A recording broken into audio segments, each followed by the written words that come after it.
Hi, ഞാൻ doctor Neethu, S N Ayurveda women's hospital Kuruppampady. ഇത് joint pains, നടുവേദന, മുട്ടുവേദന അങ്ങനെയെല്ലാം ട്രീറ്റ് ചെയ്യുന്നൊരു ഹോസ്പിറ്റലാണ്. പക്ഷേ അതിനോടൊപ്പം തന്നെ നമ്മൾ പോസ്റ്റ് നേറ്റൽ കെയർ കൊടുത്തു വരുന്നുണ്ട്. ഇന്ന് പോസ്റ്റ് നേറ്റൽ കെയറിനെ കുറിച്ചാണ് സംസാരിക്കുന്നത്.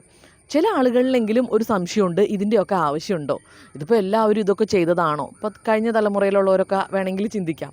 പക്ഷേ ഒരു ആയുർവേദ ഡോക്ടർ എന്ന നിലയ്ക്ക് ഞാൻ പറയട്ടെ, മസ്റ്റായിട്ട് ചെയ്യേണ്ട ഒരു ട്രീറ്റ്മെൻറ്റാണ് പോസ്റ്റ് നേറ്റൽ കെയർ.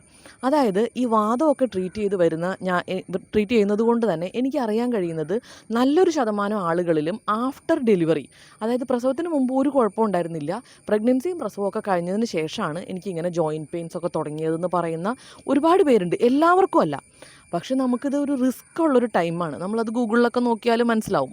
ഡെലിവറിയും പ്രഗ്നൻസിയോടനുബന്ധിച്ച് ഓട്ടോ ഇമ്മ്യൂൺ മെക്കാനിസംസ് ഒന്ന് റീഅറേഞ്ച് ചെയ്ത് ഒരു റീബൗണ്ടിങ്ങും ഒക്കെ വരുന്നുണ്ട്.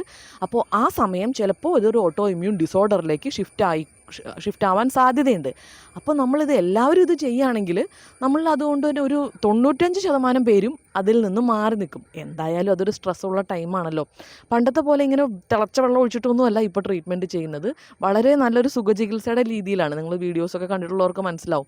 അഭ്യംഗവും വേദുകുളിയും പിന്നെ മുടിയെല്ലാം കേശധൂപനം ഒക്കെ ആയിട്ട് it's A very nice experience. അപ്പോൾ അതുകൊണ്ട് തീർച്ചയായിട്ടും നിങ്ങൾക്ക് വേറെ എന്തെങ്കിലും കാരണം കൊണ്ട് ഒരിക്കലും എടുക്കാൻ കഴിയില്ല, അങ്ങനെയുള്ളവർ ഒഴിവാക്കുക. അല്ലാതെ എന്തെങ്കിലും സാധ്യതയുണ്ടെങ്കിൽ ഓരോ പ്രസവം കഴിയുമ്പോഴും പോസ്റ്റ് നേറ്റൽ കെയർ ആയുർവേദ രീതിയിൽ എടുക്കുന്നത് തീർച്ചയായിട്ടും നല്ലതാണ്.